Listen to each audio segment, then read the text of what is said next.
So, hi guys, how are you all? Hope you guys are fine. Good afternoon from Melbourne.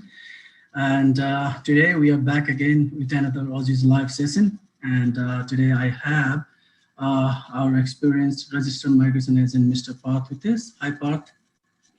Hello, everyone. How are you? I hope you are all doing well and keeping yourself safe.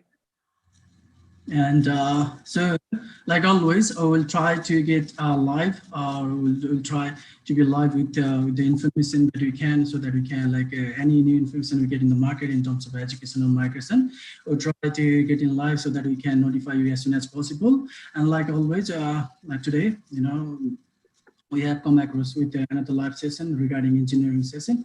So before getting into the topic, as you may know, COVID-19 is having a significant impact on the Australian migration program. So Australian government, they haven't announced a new migration program for 2021, but they have acknowledged that migration will be the key for the economic recovery. So as an international student or a skilled worker, so we might play a big role in this economic recovery. So during this time, when we have ample amount of time in our hand, we can actually utilize this and doing following things. So as a student or as a skilled or as a international student aspiring for future in Australia, there are a few things that you can do to utilize this time that you have with you. So a few of the things that you can do is, first of all, you can give English language test, right? So you can get a skill. If you speak any language other than English, then you can prepare what you taste. You can be documentation ready, so you can gather all the documents that you think you're gonna need for any immigration purposes, and you can plan your migration strategy. Registered migration agent, so be in touch with them, try to talk to them what do they expect post-pandemic era, and you can also learn about education strategy. You can learn about in-demand courses that's in the market, how you can prepare better if you are thinking of transitioning your career. So you can talk to an education consultant. So if you do that, if you proactively engage on these things, it will be productive for you in the future in terms of education and migration purposes. So having said all that, let's introduce today's. Today we'll be focusing more on engineering, but we'll be talking about engineering at that level. So, there's a difference, and we'll get into that. But first, because as an engineering applicant or, as an engineering student, so we want to tell you a little bit more about the engineering history in terms of Australian immigration program. So as part, I'm pretty sure you deal with lots of engineering applicants. So you have dealt with lots of engineering applicants in the future. So what do you think, the overall scenario, how was the condition 2 or 3 years ago, in terms of for engineering applicants, how is the condition now, and what do you think is the condition going to be in the near future? So what's your opinion on that? About the engineering occupations, we have seen since last few years that engineering occupations demand is growing every year. So when you have seen even last few years, every year we have seen that there is constant increase in engineering shortage, and there is less supply actually in Australia, and that's where I think in future as well there will be a lot of engineering occupations will be required. And I have also seen that department is trying to attract more skilled people through the latest program, which is Global Talent Independent Program, where they are also targeting engineering occupations. But when I have seen that in last 10 years, the demand has increased more than 50% for engineering occupations. And when you look at immigration perspective as well, you will see that engineering occupations generally remain in high demand, like medium to long-term skill shortage list. And that's where you can also see from that engineering occupations always remained in high demand. When you generally look at any engineering occupation, there are 3 broad categories under engineering occupations, such as the first category, which is a high-level engineering occupation category, is engineering manager occupation, which generally requires engineering degree, like at least a bachelor degree or higher, plus at least few years of experience. Then you may qualify as an engineering manager. That is one category. Another category being a professional engineer, which is generally requires a bachelor degree at least a 4 years of bachelor's degree, like bachelor's of honors degree, which is like in Australia or most of the countries also offer 4 to 5 years of engineering degrees in their country. So that occupation is known as engineering professional, which can be like a civil engineer, mechanical engineer, electrical, electronics, something like that. And apart from that, the another category is engineering technologist category, which is which is what requires a bachelor's degree at a like which is generally for 3 years of duration or more. With that, you can qualify as an engineering technologist. Engineering technologists generally assist professional engineers, which is 4 years degree. Engineering degree is required for being to become a engineering professional, suppose. And the last category, fourth category, which we are going to talk about today, is engineering associate category, which is like the applicants who can qualify under civil draft person, say, or mechanical draft person, electrical draft person, or engineering telecommunication technologies. That is what it's a part of associate category, which generally requires advanced diploma level qualification. And there is also high demand of draft person or technologist category. And that way, I think if you don't wanted to go for a higher degree, like a bachelor's degree or a higher, you can still become an associate, engineering associate, which is like a draft person in civil, mechanical, electrical, telecommunication technologies. And there is also a huge demand for these occupations. Good thing when you look at immigration perspective is these occupations are in high demand in Australia as well, except mechanical draft person. When you look at the civil engineering draft person, or electrical draft person, or telecommunication technologist, that occupations are under medium to long term skill shortage list, that is MLTSSI list. And that's where there are high chances for permanent residency as well. Right. So, like Parth said, today we'll be focusing more on engineering at faith level. So, we have today with us three main courses like telecommunication engineer, advanced diploma of telecommunication network engineering, advanced diploma of civil construction and design, and advanced diploma of engineering technology. So, we'll be talking about entry requirements, durations, fees, and what do you expect as a graduate. So, let's start with telecommunication network engineering, right? So with this, when you think about telecommunications, it generally means optic fiber, 5G, 4G, NBN sort of things, right? So they will train you to be a technical specialist with high level skills and knowledge in the field of telecommunications and information technology with internet protocol. So they will train you in regard to internet protocols and taking a telecommunications field. So the duration here is actually 2 years. So you can study for 2 years. So English requirement is 5.5 not less than 5. Okay. So most the fees is generally from 25 to 30,000 for 2 years. So there's 10 to 15,000 for one per annum, depending on the institute. So actually very affordable. So and you international students need to be over 18 years of age. You need to have Australian year 12 or any equivalent degree in your home country. So these are the pretty much very standard basic entry requirements. So like Parth said, so if you are interested or passionate about engineering and you don't really want to go to spend too much of time or energy and money on bachelor master, you can actually start from BEd level or advanced diploma level. This way it will be because they are high in demand. There's a very high chances that you might get in related field, and such. Telecommunication engineer. So after the completion of telecommunication engineer, you can look into possible job outcomes such as telecommunication network engineering. They can also apply for jobs within the telecommunication industry, which can include optical network engineer, senior specialist engineer, telecommunication technical officer. These are the few occupations that you might get into after the completion of this course, right? So next course that I have with me is Advanced Diploma of Civil Construction Design. So like its name suggests, this is related to civil construction and design, like engineer. So you will be a paraprofessional. You will be trained at a paraprofessional level or as a technician's level who supports on general engineer. So if you are already working in a construction industry, or if you are trying to get into civil engineering, but you want to start from advanced level courses where the chances of getting job is higher, then you can actually look into advanced diploma civil construction design. So like telecommunication, they have pretty much similar entry requirements, like duration is for 2 years. And I think English language proficiency is 5.5, not less than 5, right? So you need to be over 18 years of age. and you should have a Australian Year 12 or equivalent in your home country. Then after the completion of this course, you can get a skill assessment as civil construction draft person. So, very attractive for those who are trying to get into civil construction and design industry. So the last or another course that I have with me is Advanced Diploma of Engineering Technology.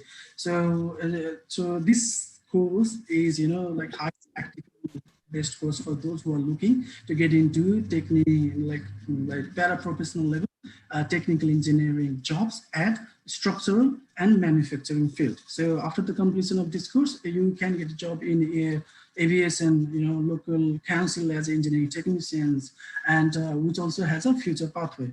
So similar to telecommunication and civil construction design, it has similar entry requirement. Like duration is for 2 years, and the fees would be from 25 to 35,000 for 2 years, depending on the institute. And for English language proficiency, you need 5.5, not less than 5. So these are the few courses that are very high in demand and that we think has a very tremendous prospect in terms of future pathway. So, but as a fresh graduate, like for example, somebody studies, they finish their studies. So, what should they look into it? Like, how can you please connect these studies with the skill assessment and PR pathway? Yeah, sure. Look, if you are looking at skills assessment and the permanent residency options through this kind of courses, look, generally, most of the applicants might be knowing that if you are looking at employer, the permanent residency options, there are two options which you can look into. The first option is employer sponsored visa, and another category is point tested visa, which is like a GSM, general skilled migration option. Now, employer sponsored visa generally requires study plus 2 years of experience. If you're looking at this kind of occupation like civil engineering draft person, or electrical engineering draft person, or maybe mechanical engineering draft person, or telecommunication field engineer, network planner, or telecommunication technical officer, or the technologies, like these are the options which we are looking at. Now, in this case, if any employer wanted to sponsor you, you require this kind of qualification, advanced diploma level qualification, plus at least 2 years of full-time experience in relevant occupation. That is one way. Otherwise, if you have at least 3 years of full-time experience in this such occupations, then also your employer may be able to sponsor you, with which you can look at permanent residency option, where good thing is you don't require a skills assessment if you're looking at employer sponsored visa.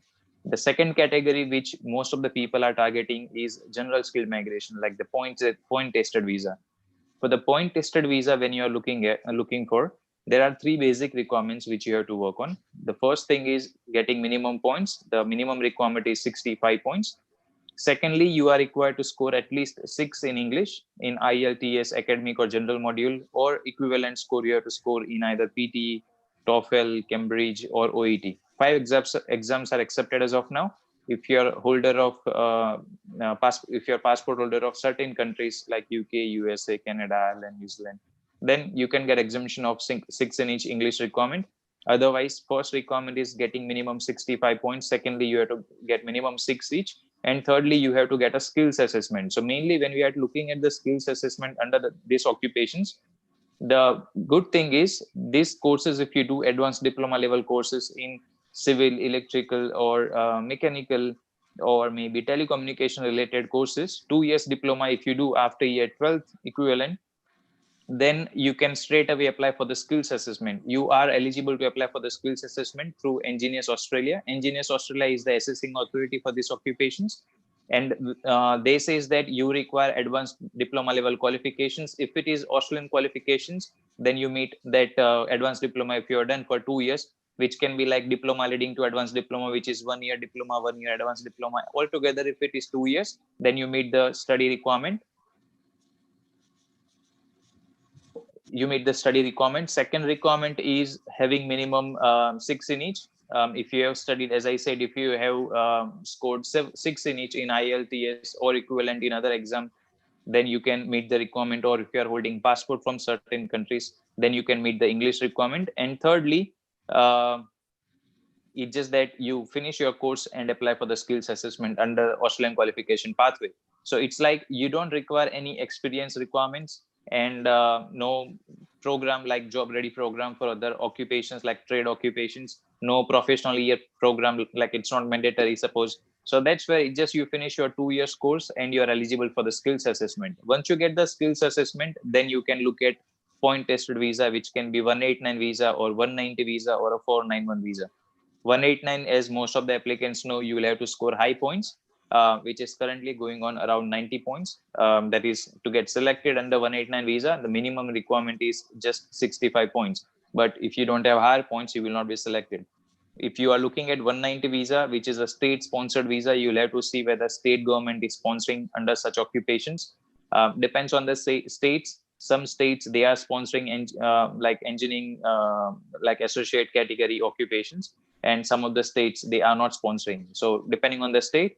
And third option you can have is 491 visa, which is a state sponsored visa or a family sponsored visa. The good thing which you can target through this study is 491 family sponsored visa.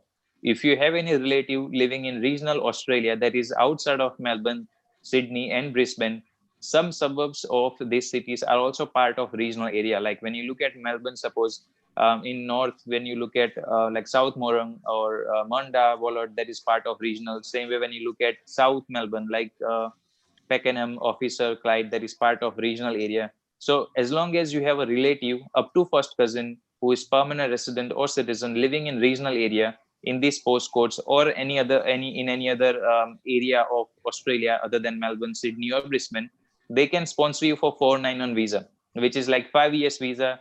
You stay in regional area, work in regional area in any occupation for 3 years of time. After that, you can apply for permanent residency. Another good thing is you don't have to score that many high points under this occupation. We have seen that department, they are selecting people who has even 70 points by themselves. So if you have 70 points by yourself plus relative can sponsor you 15 more points. So altogether, currently department is selecting people who have 85 points.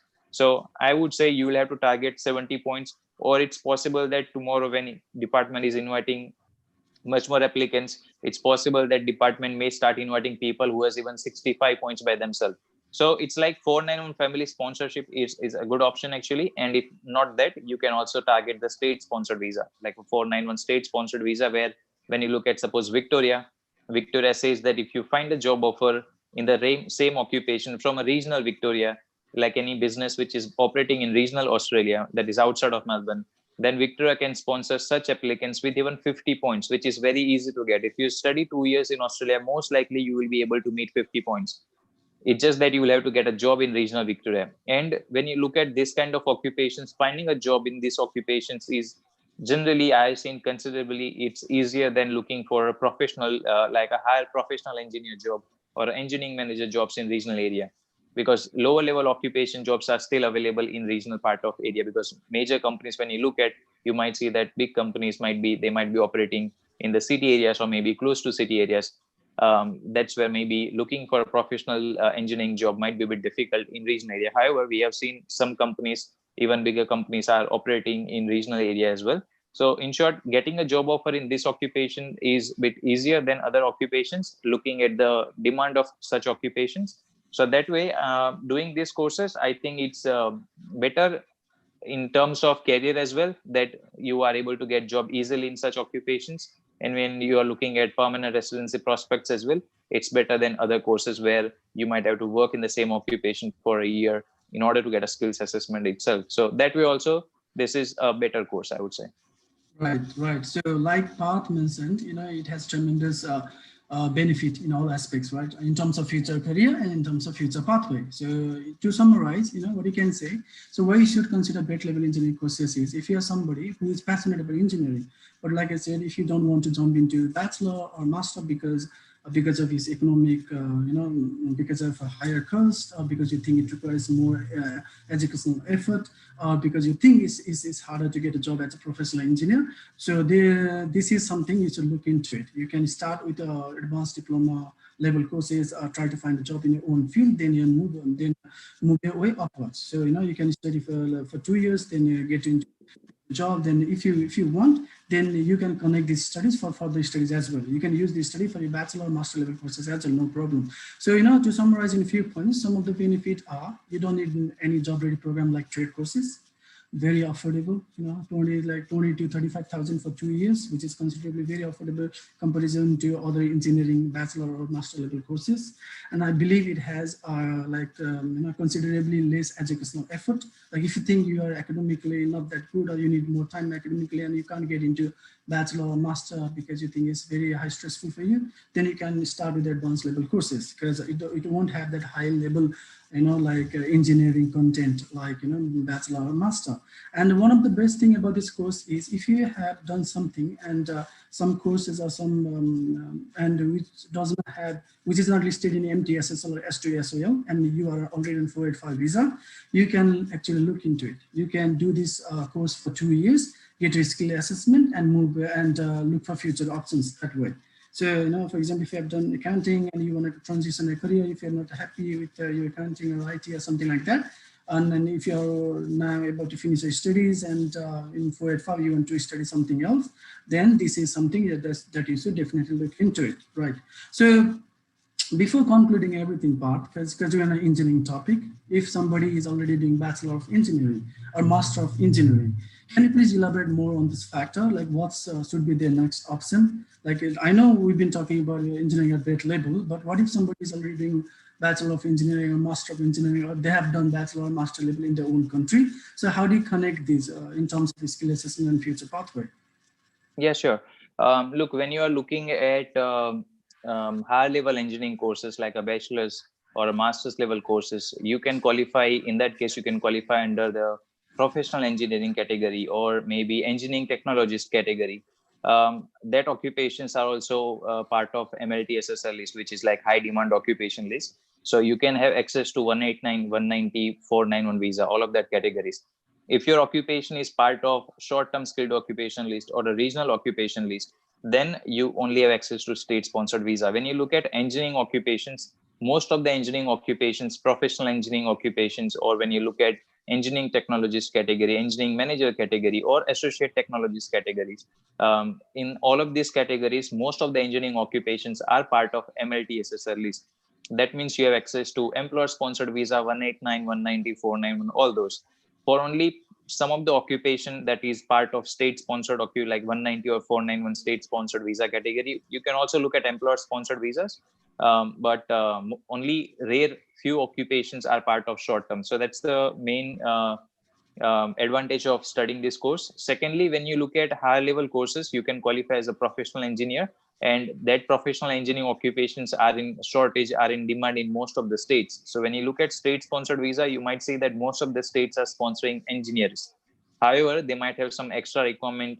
Maybe some state might be asking for maybe a year of experience, 2 years, 6 months experience, depending on the state for sure, because whatever their shortage is, but then more people are applying for state nomination, something like that. That's where they will be keeping some higher requirements. Otherwise, it's generally, when you look at the shortage in each of the state, you will see engineering occupations are in shortage in most of the states. When you even look at small states like Tasmania or Northern Territory, you will still see that they have demand of engineers. Anyway, when we talk about Victoria, suppose Victoria, they are sponsoring engineering occupations very easily. That's what we have seen in recent few years. When you look at the engineering technologist occupation, Victoria is saying that as long as you have studied engineering related study within last 2 years, and if you have completed 2 years of study in Australia, anywhere in Australia, Victoria can sponsor engineering technologists with just 6 in each and with minimum 60 points under 190 program, which is straight away permanent residency. It's just that they require a job offer in Victoria. So as an engineering technologist, you can work in any engineering profession in Victoria if you get a job. So if any employer says they are happy to offer you a job for 6 months, that is on a part-time or full-time basis, at least 20 hours a week, then Victoria, they were sponsoring until now for a 190 program with even 60 points. It's just that the study requirement is you must have studied for 2 years, and that study must have been completed within last 2 years of time. However, that study can be undertaken anywhere in Australia. So it can be if you have studied in like South Australia, you have studied in Melbourne, wherever it is, you can qualify as long as you have a job offer. That is 190 program straight away permanent residency. Now, the good thing is, suppose if you have studied bachelor's of engineering back home, like you have studied in India, you have studied in Nepal, wherever it is, and then after you came to Australia to study smaller level courses like diploma level courses, or suppose you are currently on a 485 visa. Now Victoria, they are asking for 2 years of study, and you have suppose studied over here masters of business administration like MBA, or irrelevant to engineering occupation a course. So in that case also you can study this 2 years course, and you can meet the 2 year study requirement within last 2 years, and you can apply for Victoria state sponsorship. However, for sure we don't know after 2 years whether the Victoria will have the same program, or you never know, maybe this year even they may change the requirements. However, what we have seen is since this many years Victoria, they are sponsoring engineering occupations very easily, which like when you look at nurses, Victoria is sponsoring nurses with just course completion. Like if you have studied a nursing qualification in Australia, you are eligible to apply for Victoria state sponsorship. Same way for engineering occupations, with just 2 years of study, they are sponsoring people very easily. It's just that they require a job offer in engineering occupation, which I have seen there are lots of jobs available in Victoria in engineering profession, and that's why they have been sponsoring for this many years. So when you look at the state sponsored visa options as well, I can see that there are lots of opportunities if you're not able to score high points under engineering occupations as well. Right. So, guys, so particularly this session was about PET level, but we wanted to give you a brief insight on engineering as a whole. So, we hope that this has been as informative as you wanted. So I think all this conversation, like the whatever Path had to say was engineering is, and I think always will be a very high in demand, a very sophisticated industry in terms of Australian immigration and career prospects. So if you are someone who is interested, we are passionate about engineering, but you are like, you don't have any full-fledged knowledge and you don't know any options, or if you want to do a skill assessment, or if you're not sure as to how to move forward, then you can always contact us, always contact Spark into migration issues. And if you are somebody who is doing like is in different course and transition your course to engineering, if you're excited about engineering and if you want to work in engineering, so you can always contact me or any education consultant and discuss with your case one-to-one. So I think that's it from our side, Parth. So thank you for everyone who bear with us for this time. So as an Aussie group, we'll try to come up with these unique courses and unique migration program time to time, and we'll inform you as we go. So for now, we hope everybody keeps safe and sound. We hope everybody looks after themselves and their friends and family. Thank you for being with us. That's it from our side now. Bye-bye. Yeah, take care. Bye.